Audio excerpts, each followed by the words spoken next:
Assalamualaikum warahmatullahi wabarakatuh. Sering banget ya. Selamat sore bagi kita sekalian. Pertama, saya ingin sampaikan terima kasih atas kehadiran rekan-rekan media. Pada sore hari ini saya akan menyampaikan 3 hal terkait 3 masalah atau informasi dari 3 artis yang menjadi klien saya. Pertama, Mbak Nana Mardiana, sebelah kiri saya. Beliau ini adalah penyanyi dangdut dan mantan istri dari penyanyi dangdut Images Arifin. Kemudian Mbak Astrid yang juga PR di Perempuan Indonesia Tangguh. Jadi Mbak Nana ini sekarang adalah Ketua Umum Perempuan Indonesia Tangguh. Yang kedua, tentang statement saya terkait dengan kebebasan saudara Ray Utami yang saya ditunjuk sebagai kuasa hukum dari suaminya Pablo Benua. Yang ketiga, kemarin saya dikontak oleh saudara Andika Mahesa Kangenben alias Babang Tampan karena katanya ada royalti dari lagu yang baru saja dia rilis tapi tidak pernah diberikan, dan perusahaan itu katanya lagi dihitung sama dia berapa kerugian, pada waktunya nanti akan diinformasikan. Tapi kalau informasi ini yang menganggap layak sampaikan saja supaya menjadi informasi bagi perusahaan tersebut untuk membayar. Menanggapi tentang telah bebasnya saudara Ray Utami, saya sudah WA yang bersangkutan, kemudian hanya dibaca, tidak dibalas. Kemudian saya bilang, ini kok hanya dibaca, Ray? Tidak dibalas juga. Nah, saya menangkap sinyal bahwa dugaan saya ketika saudara Pablo Benua sekitar 4 bulan yang lalu memberi kuasa kepada saya untuk menyelesaikan persoalan rumah tangga antara Pablo Benua dengan saudara Ray Utami, saya melihat kesan bahwa perasaan kurang nyaman dari seorang Ray itu masih ada. Pun demikian, sebagai kuasa hukum Pablo Benua, suami dari Ray Utami, saya sebagai ketua Dewan Penasihat Ganas Garuda Nasionalis yang dipimpin oleh Pablo Benua, saya pernah diundang khusus ke kediaman mereka di Sentul. Saya kenal dengan baik Ray Utami sejak Ray masih hamil. Saya kenal dengan Pablo, beliau sebagai seorang pengusaha muda. Maka saya berharap agar Ray, jika ada keinginan, ada masukan dari pihak-pihak lain, termasuk dari keluarganya, kalaupun itu ada, saya berharap Ray untuk jangan sampai melakukan gugatan cerai terhadap Pablo. Pertimbangan saya, satu, kasihan Pablo Benua, dia seorang mualaf. Dia saya lihat di posting-postingan dari admin dia sangat taat. Ayat Al-Quran dikutip sedemikian rupa, hadis Nabi dikutip sedemikian rupa, dan bicara ke saya sholat.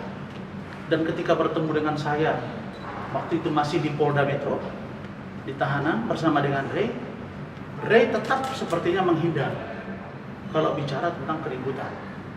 Padahal harusnya menurut saya, kalaupun Ray misalnya tidak puas, dapat menyampaikan kepada saya. Karena suaminya itu meminta saya sebagai kuasa hukum dengan pertimbangan. Karena menurut dia, Ray itu sudah sangat marah besar dan malu di depan banyak orang pada waktu jam besuk. Tapi Ray-nya mengatakan, saya kalau keluar ngurus anak saya, apa sih beratnya untuk menjawab dengan saya?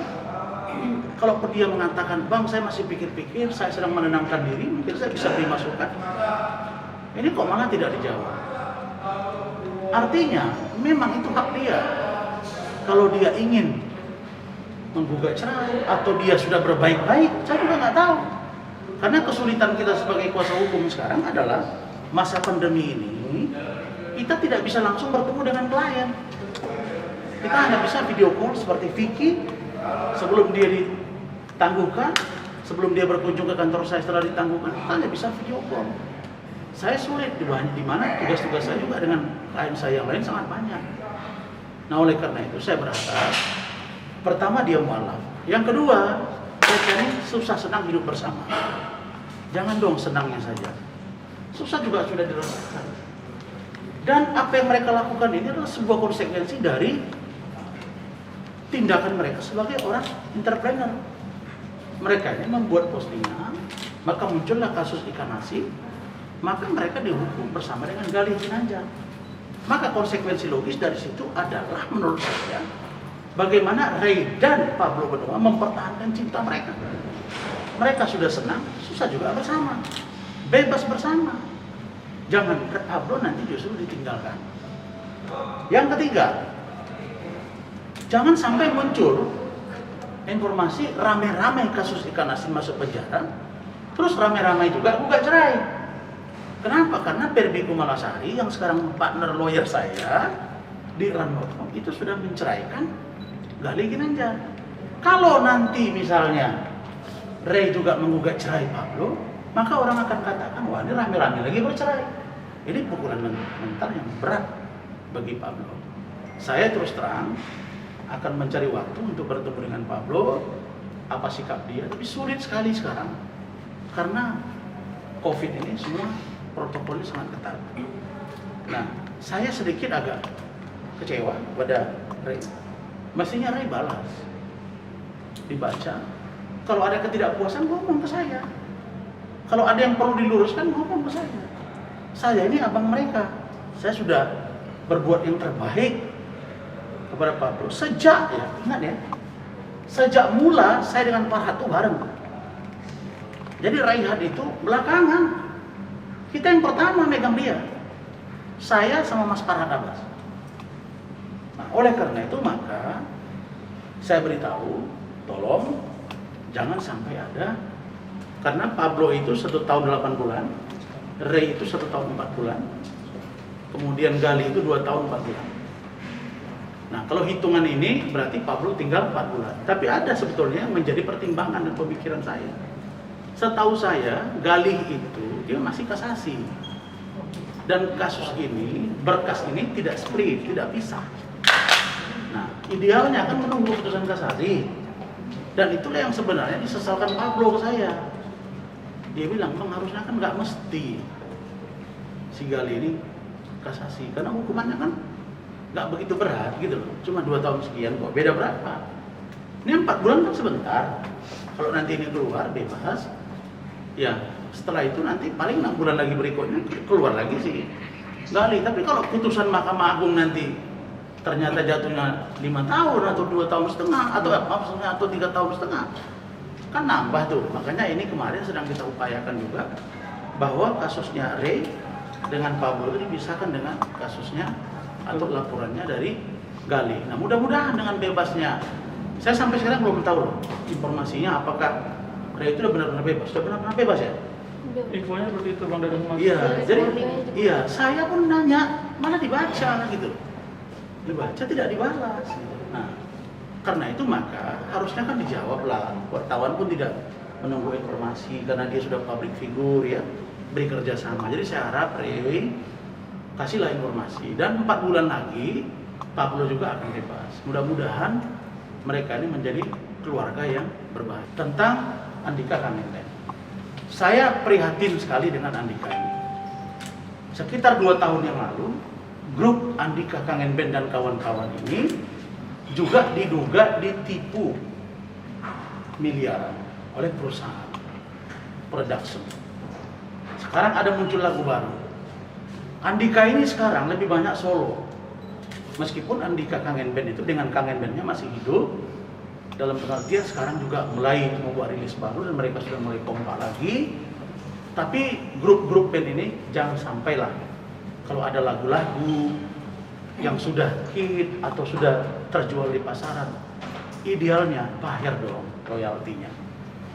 Melalui media teman-teman ini saya himbau bagi produsen atau production yang sudah merilis lagu dari Andika Mahesa Kangen Ben alias Babang Tampan, tolong berikan hak-hak beliau supaya tidak kami bawa ini ke persoalan hukum. Karena kalau tidak juga, ini akan kami laporkan kepada pihak yang berwajib, karena itu hak dan keringat dari klien saya, adik saya, Andika. Ini lain, dia bilang ke saya, Bang, saya tanya, ini kasus apa Andika? Ini lain lagi Bang, royalti yang lain lagi. Kasus lagu saya yang terbaru. Nah, dan ini sudah hit Bang, maksudnya itu udah banyak. Mungkin udah banyak lagu, viewers dan lain-lain. Aku nggak dikasih royalti Bang, tapi kalau apa Bang, tolong infokan gitu kan. Dia tahu saya mau preskon nih kan. Tolong diinfokan Bang supaya media kutip dan nanti yang bersangkutan supaya membayar. Kalau enggak juga kita akan preskon Bang gitu. Saya nggak sabar lagi nih karena saya udah 2 kali kejadian. Yang dulu juga belum selesai, yang ini tambah. Dia nggak sebut. Kalau yang kemarin TA Pro, yang label ini dia belum sebut. Nah, pada waktunya dia akan sebut. Dia lagi ya mewanti-wanti. Saya bilang karena langkahnya kan kalau dengan pengacara kan satu somasi. Yang kedua nggak bisa somasi ya kita lapor ke polisi. Nah tentu kita nanti pada waktunya akan preskon. Tapi dia berharap lewat ini saya berharap dikebayar lah itu, dikembalikan lah itu hak-hak dia. Karena kalau tidak nanti itu akan berefek hukum. Mbak Nana ini beberapa waktu yang lalu memang saya lihat di postingan itu sudah banyak beredar informasi katanya akan rujuk dengan penyanyi dangdut yang sudah sangat terkenal, mantan suaminya Imam S. Arifin. Lagu mereka ini pun yang paling hit dulu, Jangan Tinggalkan Aku.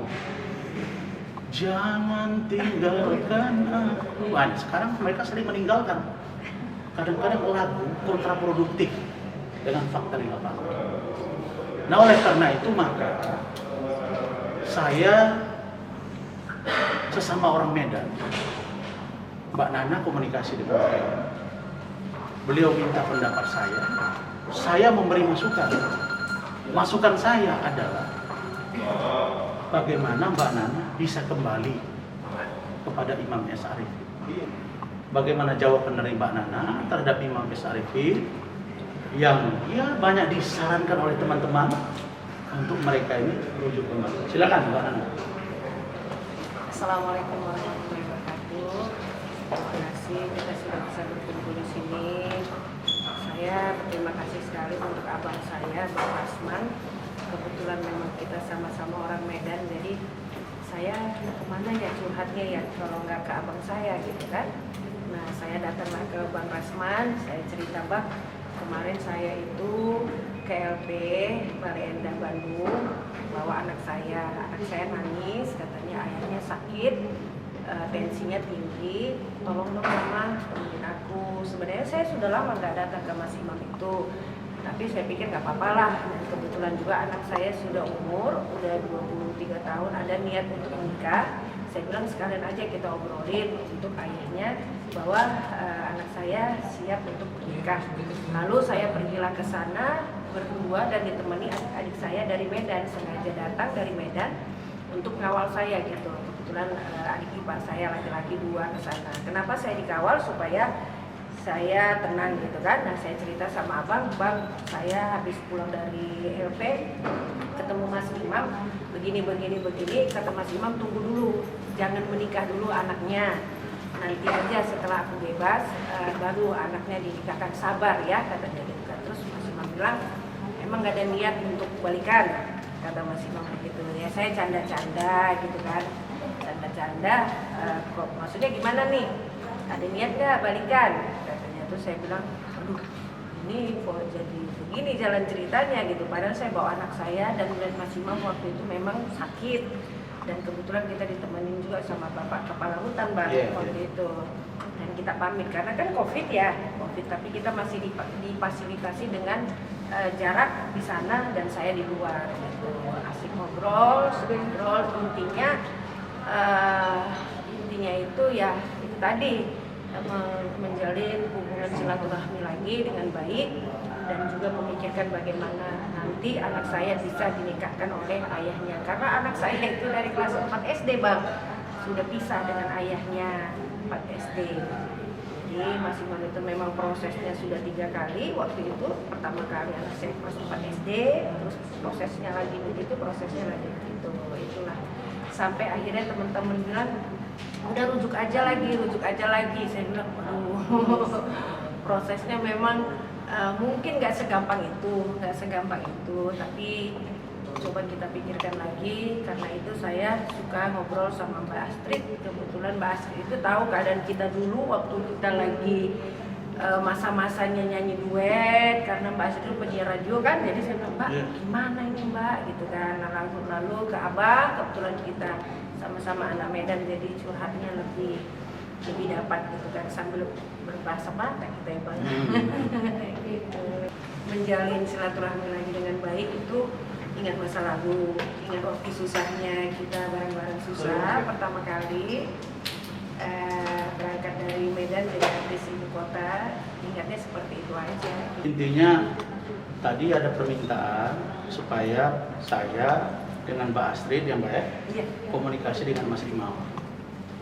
Kalau Mas Imam bisa memperbaiki ke depannya, kan ini sudah 3 kali kan, lagu aja jangan sampai 3 kali, ini sudah 3 kali. Begitu tulusnya dari seorang Nana Mardiana. Tapi kita akan komunikasi karena yang namanya anak, permintaan anak, pertimbangan, nanti saya dengan Mbak Astrid yang kita komunikasi dengan Mas Imam. Update-nya kita akan informasikan. Saya berdoa Mbak Nana dengan Mas Imam bisa kembali merajuk rumah tangga dengan segala. Vicky Prasetyo nelfon tadi sore. Dia bilang, Bang, tolong, saya maaf nih ya, saya sekalian aja, ya kan? Kalian juga dapat informasi. Bang, kita semua udah dipanggil. Saya juga apresiasi Polres Jakarta Pusat. Saya selaku kuasa pelapor sudah dipanggil. Vicky sudah dipanggil, Baby, adiknya juga sudah dipanggil, dan orang-orang yang tahu saksi dari pihak kami juga sudah dipanggil. Dia bilang, Bang, kapan Angel Helga dipanggil? Tolong Bang Rasman, karena ini adalah atensi, saya ingin keadilan, tolong sampaikan. Oke, saya sampaikan ke media ini, saya harap Kanit di Polres Jakarta Pusat, sahabat saya, begitu juga dengan penyidiknya, Saudara Ferry Siregar, saya minta segera panggil Saudara Angel Helga untuk equality before the law, untuk kesamaan di mata hukum. Dan ini menjadi perhatian banyak orang. Saya sudah katakan bahwa kalau Vicky selama ini selalu dihujat dengan kepribadiannya, tapi kali ini dia banyak mendapat dukungan karena dia mempertahankan hak dia sebagai seorang suami. Nah, kalau sempat masalah Angel ini belum juga, orang akan bertanya. Kami tidak main-main, saya sudah katakan. Kita akan berkirim surat nanti ke Polda Metro, bila perlu ke Mabes Polri, ada apa kok? Ini belum dipanggil-panggil. Jadi, saya pikir itu sudah diingatkan tadi, terkait masalah Vicky, terkait masalah Pablo, Ray, kemudian Anda. Oke, cukup ya? Siap. Thank you. Terima kasih Bang. Ayo.